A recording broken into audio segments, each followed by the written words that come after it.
امیر المومنین علی بن ابی طالب علیہ الصلوۃ والسلام نے ارشاد فرمایا ہے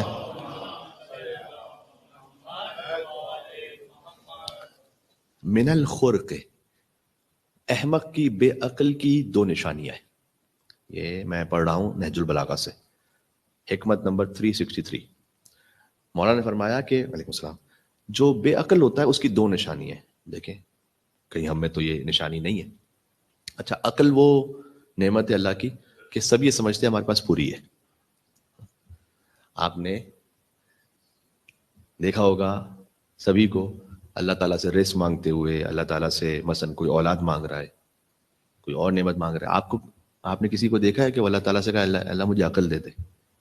کیونکہ ہر ایک سمجھتا ہے ہمارے پاس پوری ہے تو ضرورت ہی نہیں مانگنے کی. تو کبھی ہم عقل کے لیے دعا نہیں کرتے، یہ بھی مانگی جانے والی دعا ہے کہ پروردگار میری عقل کو کامل کر. یہ دعا میں آیا ہے کہ میری عقل کو کامل کر. عقل تو ہے اللہ سبحانہ وتعالیٰ نے، لیکن کامل کر اسے.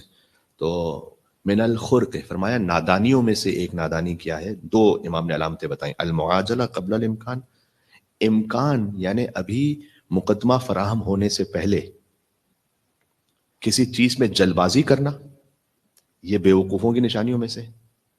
ابھی اس کے اسباب پورے فراہم نہیں ہوئے، ہم اس میں جلد بازی کریں.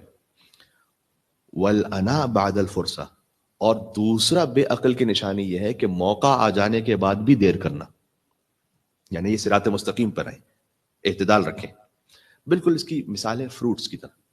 فروٹس اگر وہ ابھی تک کامل ہوئے نہیں، اس سے پہلے اگر آپ اس کو توڑ لیں گے تو ابھی وہ ترش کھٹا ہے، اب اس میں ٹیسٹ پورا ڈیولپ نہیں ہوا. اور اگر اس کو بہت دیر تک چھوڑ دیں گے تو پھر وہ ضائع ہو جائے گا اور ختم ہو جائے گا. تو مولا علیہ السلام نے فرمایا کہ بے عقل کی نشانی یہ ہے کہ ابھی تمام امکانات فراہم نہیں ہوئے، اس سے پہلے اس کام میں کود پڑے. دوسرا بے عقل کی نشانی یہ ہے کہ جب فرصت آ چکی ہے، یعنی جب وہ موقع آ چکا ہے، اس کے بعد بھی تاخیر کرتا رہے.